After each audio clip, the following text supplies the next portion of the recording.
தமிழ் சினிமாவில் தனக்கென ஒரு தனி ரசிகர் பட்டாளத்தை வைத்திருப்பவர் நடிகர் அஜித்குமார்.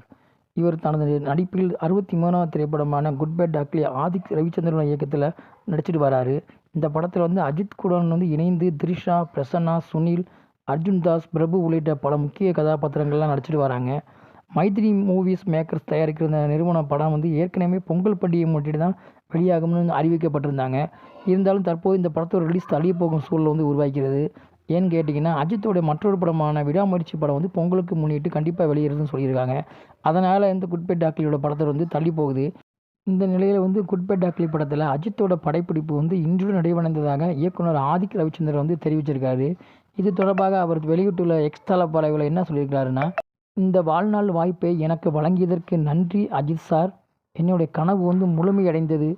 இன்று அஜித் சாரின் கடைசி நாள் படப்பிடிப்பு என அவர் உருக்கமாக தெரிவித்திருக்கிறாரு. அப்படியே எந்த பிரச்சனையும் இல்லாமல் குட் பேட் அக்லி படப்பிடிப்பு முடிவடைஞ்சதுனால கண்டிப்பாக அந்த படம் ரிலீஸ் ஆகிரும் நம்பிக்கை இருக்குது. பதிவு பற்றி உங்களுடைய கருத்துக்களை என்னென்னு கமெண்ட் பாக்ஸில் கமெண்ட் பண்ணுங்கள். மேலும் இது போன்ற சினிமா தகவலுக்கு சகானா சூரி சேனலுக்கு சப்ஸ்கிரைப் செய்யவும்.